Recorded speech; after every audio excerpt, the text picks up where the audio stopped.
But Joshua, let's talk about one final topic because the Ravens, they won this game, right? Yep. It's something to be happy about, something to be excited about, and I'm a victim to this, but Rams win this game, and there's just criticism. Criticism comes out. Now, I wasn't criticizing Lamar Jackson, but there's criticism about the Ravens team, the Ravens players, and a lot about Lamar Jackson. Oh, Lamar's not throwing the ball well. Lamar's not doing this. Lamar's not doing that. Why is all the focus focusing on this negative rather than focusing on, hey, the Ravens had a dominant win? This wasn't a close game. This was a dominant win. I mean, so I watched the stream with Troy Aikman. Um, I mean, he said it best. He brought up the fact that I don't know if he left that sign in the tunnel of saying pay him down and help hold him up. It's like, yo, why would a player leave a sign in the tunnel knowing that they're going to win the game, like just knowing the whole outcome, and then holds it up to the stadium, to the fans and everything like that, and then try to say something without saying it. No, he knows it's his contract year. He knows he's betting on himself. He knows he's the one that said, "Listen, after Friday, I'm not speaking about my contract anymore. I'm focused on the regular season." So it's now because this young man, I hate to do it, this young African American quarterback. I got it. I'm sorry. I'm sorry. It's true. Uh, Yeah. that that everybody, damn near almost everybody in the league, did not want him to play as a QB. Everybody saw him as another wide receiver. Everybody saw him as, who was that one guy that got put out of his misery? He was a quarter. He got drafted as a quarterback by Miami Dolphins. I believe it was like Lawrence Timmons or Larry Foote, that put him out of his misery. We never saw him again. He played for the University of West Virginia. I believe it was Devin White. If that was the quarterback around that time, I don't know. Chat, put in the comments, help me out. But I remember that game like it was yesterday. It was one of them dang on linebackers back then, whether it was Jerome Harrison, Larry Foote, Lawrence Timmons, whoever. They put him out, and he was on a stretcher. It's like, I guess, but Devin White, just to bringing him up, he wasn't the type of caliber quarterback that Lamar Jackson is. I could see, Julian Edelman. I don't know what type of quarterback he was at. He was at Kent State, but he made the adjustment in the league, and he prospered. He ate, with a Tom Brady. Sometimes those things happen. He was an athlete, but all Lamar Jackson's career, even in high school and Pop Warner, he been playing QB. Never did you see him play another position. So it's like, when you constantly hear the commentators, or the sports analysts always say, "Well, he using his best weapon, his legs." It's like, bro, what planet were you on when you heard about him being a Heisman Trophy finalist? Did you not see his stats? Yeah, he ran for 1,000 yards, but god damn it, usually for a Heisman, they gonna bring you up because of your passing yards, and he threw over 3,000 yards. He was in the same conversation with Baker Mayfield. He was a finalist with Baker Mayfield. and I don't see nobody else. I mean, Baker Mayfield's an athlete. I don't see nobody saying, "Hey, Baker, in order to continue making it in the league, maybe you should go be a slot receiver." The only other quarterback I would say that probably did pretty good at wide receiver for a little stint was Terrell Pryor. Ohio, and I mean, if we're being completely honest, the the Ohio State QBs are more athletes. The African American ones are more like athletes. We saw it with Braxton Miller.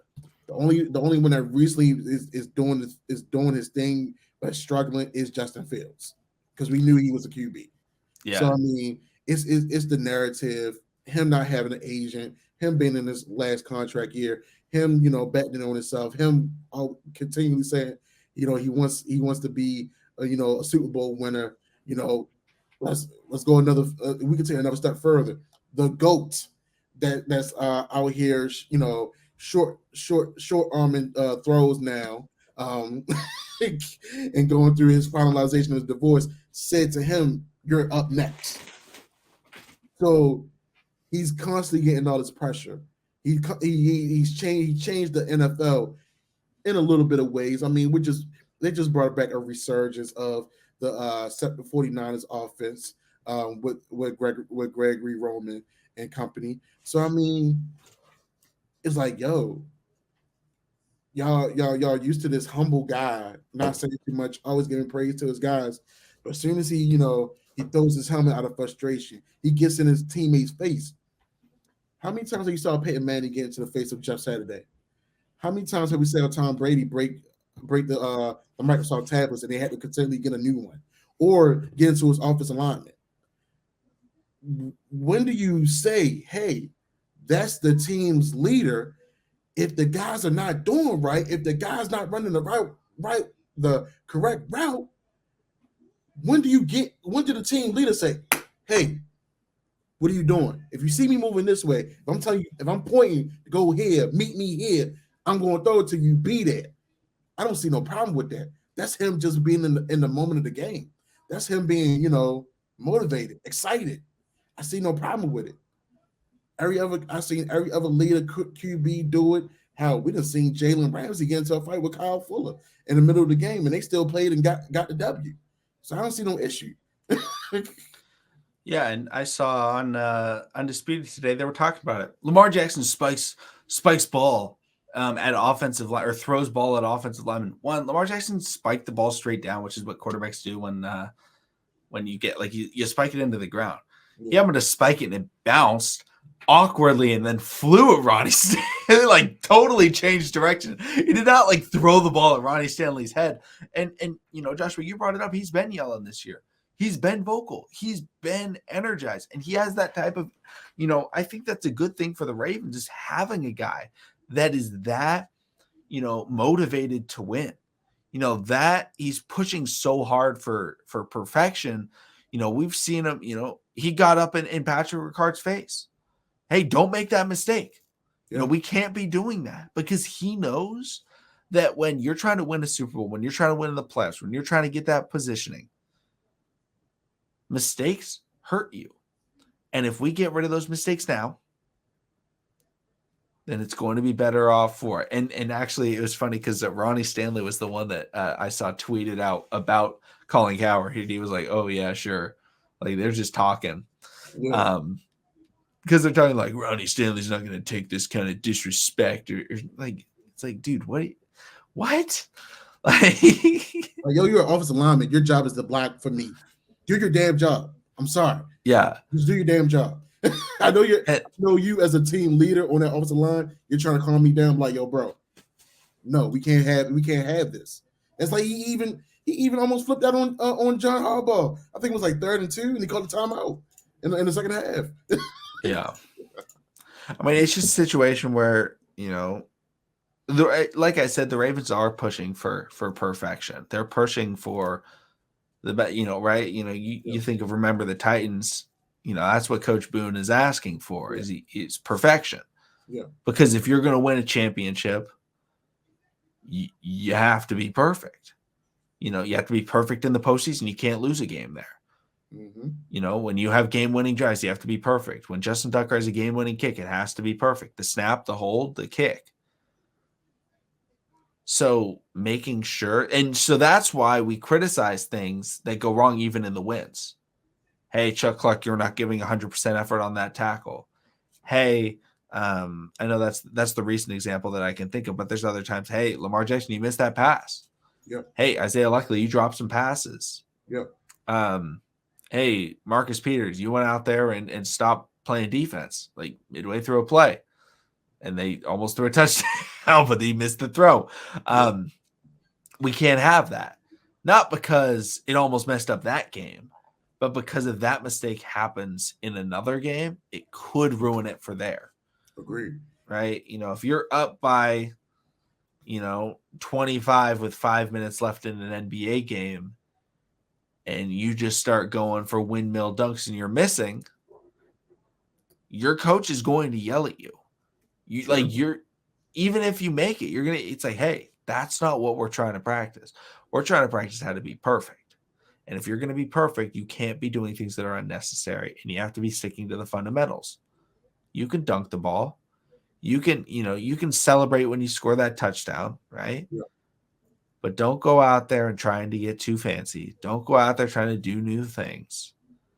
Don't go out there getting stupid penalties because you're fired up. Yeah. EJ Moore.